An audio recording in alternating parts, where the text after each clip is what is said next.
Hello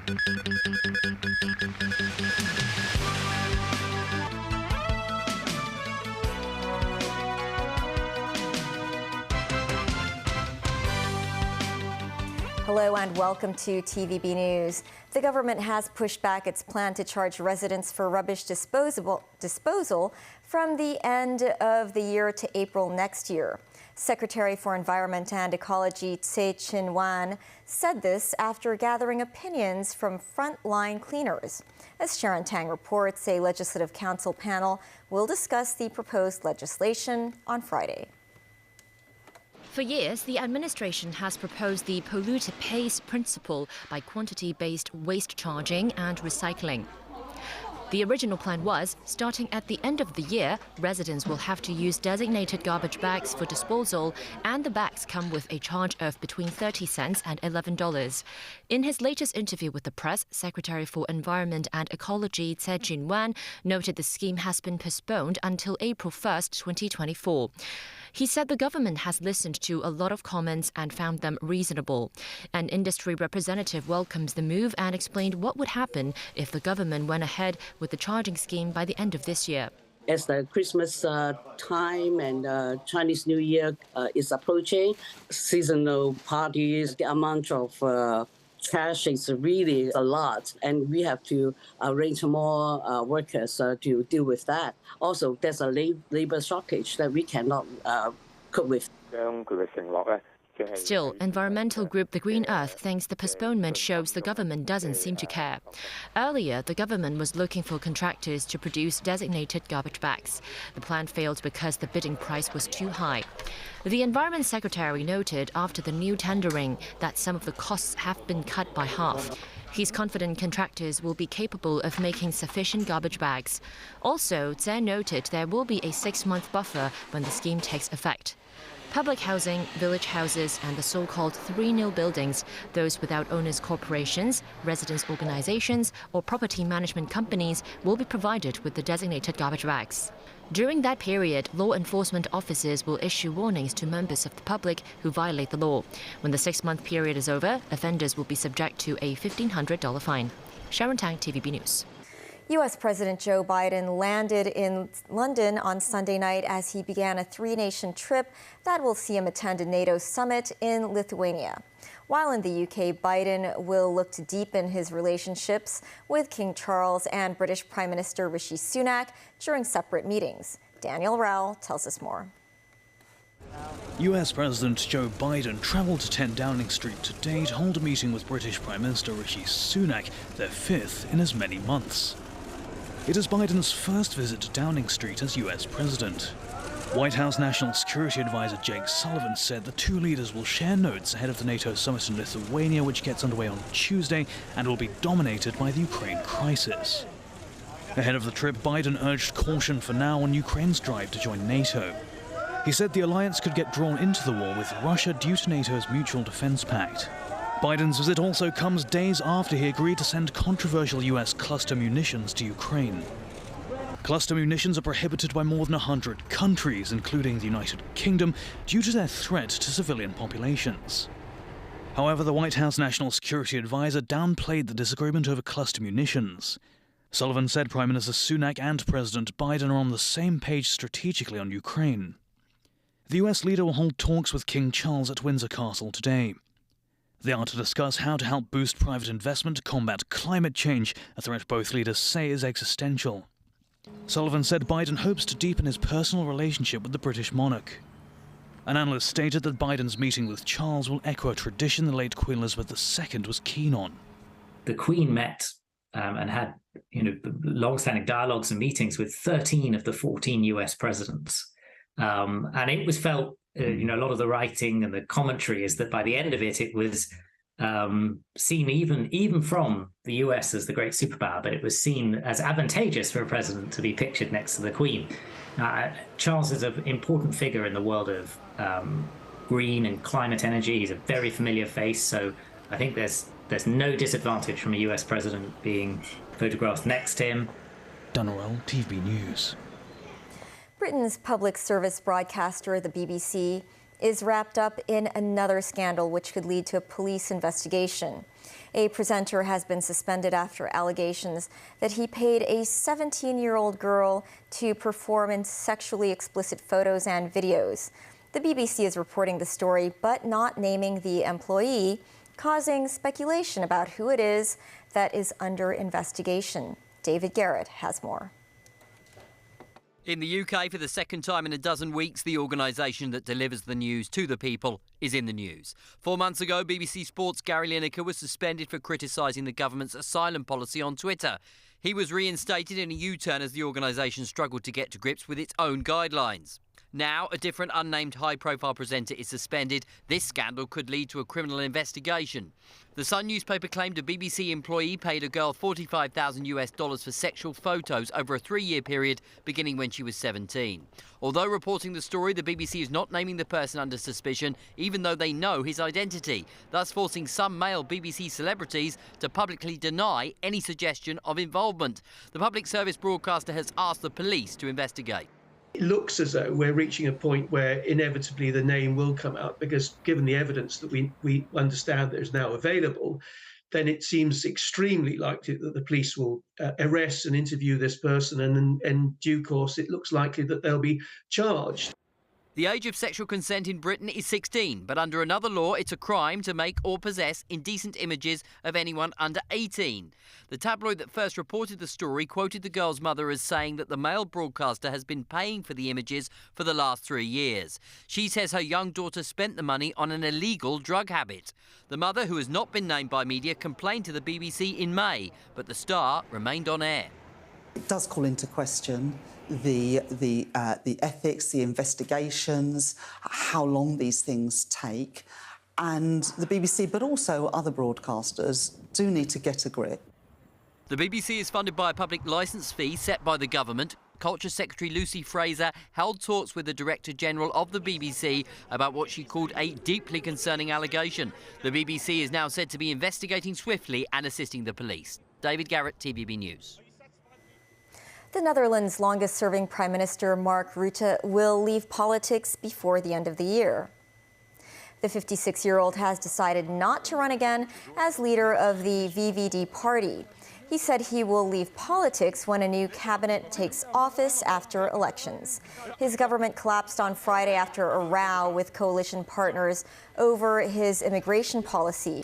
Rutte has been Dutch leader for 13 years and is now head of a caretaker government with a date for the election to be decided.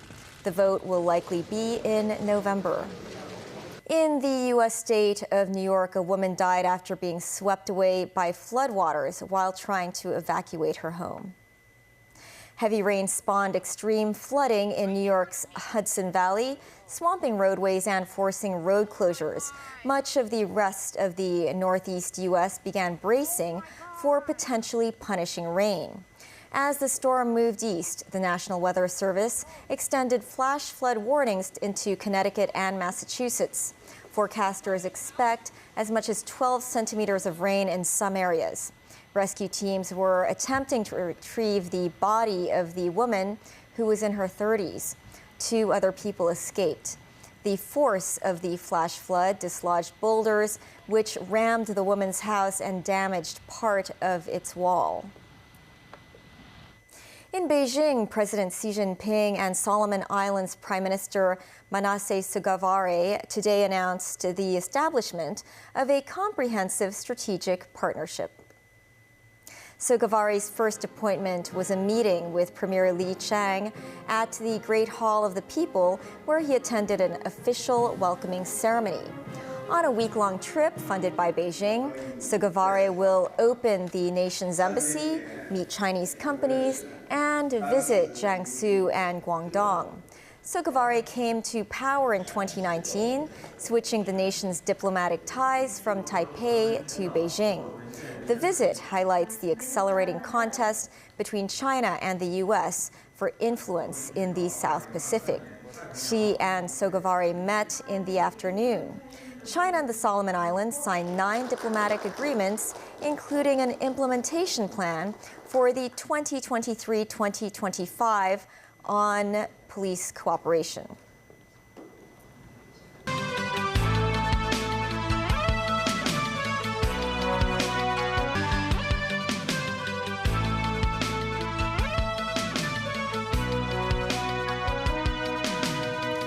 Welcome back. Russian President Vladimir Putin and Yevgeny Prigozhin have met in Moscow, the Kremlin spokesman said. Dmitry Peskov said the 3-hour meeting took place on June 29th, 5 days after the Wagner private army leader Prigozhin staged a failed mutiny to dislodge Russia's military elite. Wagner's fighters have been at the forefront of Russia's war with Ukraine, with Prigozhin thought to have exiled himself in Belarus soon after he abandoned the rebellion. This, as Russia's most senior general who was targeted by the Wagner group, today made his first public appearance since the incident. Nazvi Karim has more. This is the Russian Armed Forces Chief of the General Staff, Valery Gerasimov, listening to a report about Ukrainian missile attacks, a routine meeting of military elite, if not for the fact that this was the man targeted by Yevgeny Prigozhin, head of the Wagner private army, during the failed mutiny on June 24th.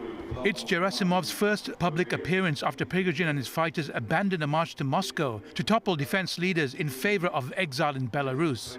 Showing Gerasimov issuing orders to top generals is Moscow's way of saying it has well and truly moved on from the aborted rebellion and is fully focused on tackling Ukraine's counteroffensive. A counteroffensive that so far appears to be bogged down, with Ukrainian military officials admitting progress has been slower than expected. Gerasimov heard reports about the shooting down of 4 missiles, allegedly from Ukraine, 1 over the Crimean Peninsula that Russia annexed in 2014, and 3 over the Russian border towns of Rostov and Bryansk.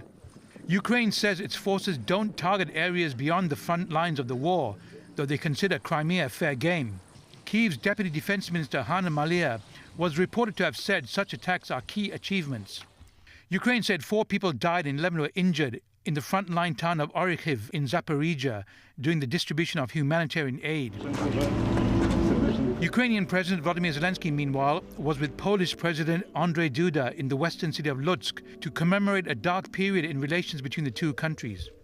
A church service was held to mark the anniversary of the Volhynia massacre of Polish people by Ukrainian nationalists during the Second World War. Historians say tens of thousands of Poles were killed. Up to 12,000 Ukrainians died in retaliatory attacks. It was the subject of a public row between Poland and Ukraine earlier this year, but Warsaw remains staunchly behind Kiev in their war with Russia, with both leaders saying their peoples are now united. Nazvi Karim, TVB News. And locally, the ground gave way at the Man-Kam-To control point, forcing Immigration and Customs to suspend clearance services. The crossing has been closed to all traffic, and the Transport Department said travelers need to take northbound coaches to depart Hong Kong via the Hung Yun Wai control point. A civil engineer said the subsidence could have been caused by worn-out underground pipes. Memo Sangai with more. At mainland side of the Man-Kam-To control point, the subsidence area is covered up, while trucks and cranes can be seen performing construction and maintenance work. This photo shows the damage caused by the subsidence, road with a massive V-shaped crack and tilted inspection booths. According to the Shenzhen's Office of Port of Entry and Exit, the incident happened on Sunday evening. Authorities then suspended inbound travelers and vehicle crossing services at the checkpoint out of safety concerns. Signs have been put up by the police near the Man-Kam-To control point, warning drivers about the incident. Owing to the subsidence, the control point cross-boundary coach service has been changed. Travelers need to depart the city via the Hung Yun Wai checkpoint, with the coach frequency being adjusted from every 30 minutes to 45 minutes. An ex-president of the Hong Kong Institution of Engineers said there are usually pipes under the roads. He said the incident could have been caused by worn-out pipes, damaged by storm or sewage drains. He added it would take about 2 to 3 weeks to repair the pipes as well as the roads and structures. Memo Sanai, TVB News. A survey found more than 10% of Hong Kong students showed symptoms of internet gaming disorder or gaming addiction. Jackie Lin has more on researchers' suggestions on how to help these young people. Between June and December last year, the Chinese University of Hong Kong and Hong Kong College of Technology surveyed more than 2,700 students from 4 secondary and 6 primary schools. 42% of respondents admitted they binge-watch online videos for at least 5 hours. 32% spent long hours playing video games. The most serious case gamed 90 hours non-stop. Researchers said it's a habit likely to have developed during the pandemic when schooling moved online. During COVID, parents doesn't notice students studying and also gaming at the same time. So after develop their gaming habits, some of cases didn't go to toilets, they didn't bath. Most important thing is the children-parents relationship will get worsened.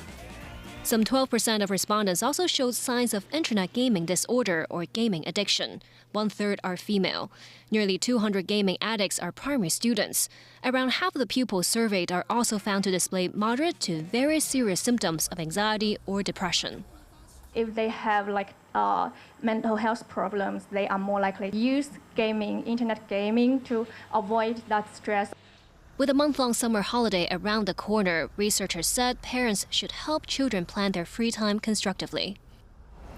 More than half of the respondents said they are considering or are willing to seek counseling or social worker services to facilitate communication with their parents on their gaming habits. But researchers said as resources for professional support in the community now are not enough, they urge the government to train up more relevant professionals to help. Jackie Lin, TVB News. That's the news. Pearl Magazine is up shortly. Bye for now.